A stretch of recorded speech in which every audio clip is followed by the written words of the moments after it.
Welcome friends and collectors. In today's video we're going to be taking a look at a vintage NZG 1/50 scale Caterpillar model that is 30 years old as of the year that I am recording this review.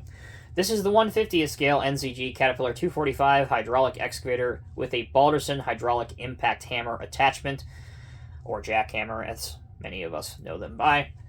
Alright, so there's a lot of things that are associated with this model by NZG. Number one, the 245 casting was produced by NZG all the way from the early 1970s to the early 1990s, and NZG never revised the tooling.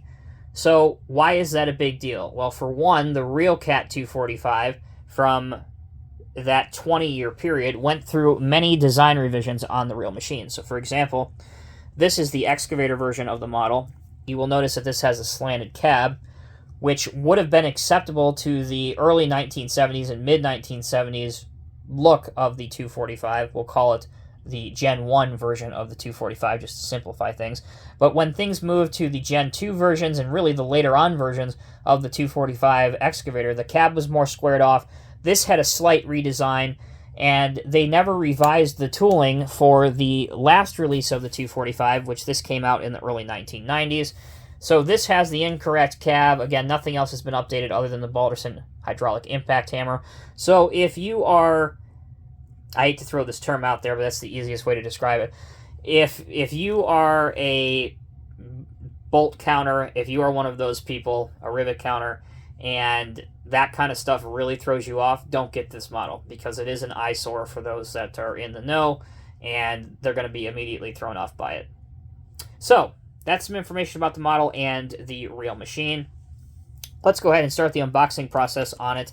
Now, it is an NZG model, but of course, because this came in the early 1990s, it is a launch edition, which means it's distributed by Norscot in limited numbers. You can see that mine is serial number 0416, so 416, obviously. There's your NZG model, and you can see the item number, which NZG always calls article numbers, 377. Opening these models really couldn't get much simple. Open up one of the side flaps. Mine has a really tight fit in here, as you can see. But I was lucky enough to get one of these. I'm not the first owner of this. Obviously, this is used. But I got one for a relatively reasonable price, and it still did have the NZG tag. So here's the model in all her glory. Alright, with the model free from her packaging, let's take a look at the details and decals. You can see that the model does have rubber tracks that don't seem to function very well, but at least I got lucky on this one, and the tracks don't seem to be dry rotted whatsoever. You can see that it does have the blue tinted windshield insert inside the cab. Again, just try and ignore that the cab is completely wrong on this early 90s version of the machine. You do have an air cleaner and exhaust. There is some casted in detail up on top, which looks nice.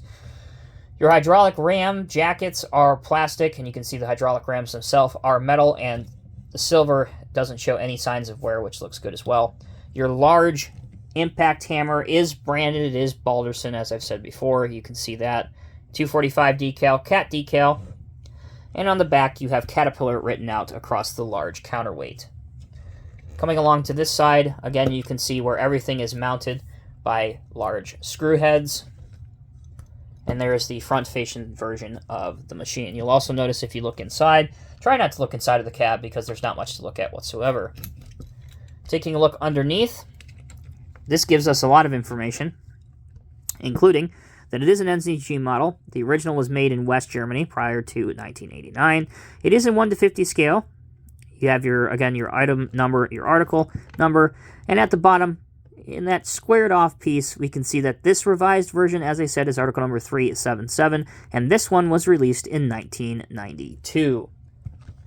Alright, moving straight on to functionality. As any excavator should, it is on tracks. As I said, this one is on rubber tracks. They don't seem to roll very well at all, but you can make them move slightly by hand.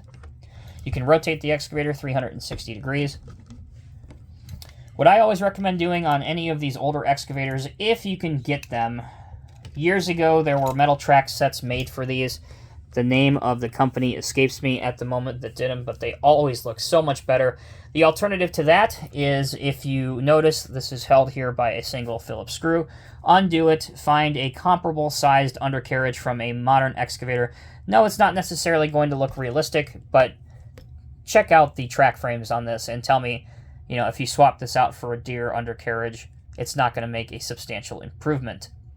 All right, on to the functionality of the Boomstick and hydraulic impact hammer. We can go all the way up to here. We can go all the way out to there. And if we move our hammer, we can go all the way out to here. So if you do have a building that's getting some demolition done to it in your diorama or display, this is a good model to get for one of those, because the cylinders are strong enough and there's a very good range of movement with the hydraulic impact hammer, including if you wanted to do some angle impact hammering. All right. Here's another display possibility you can do.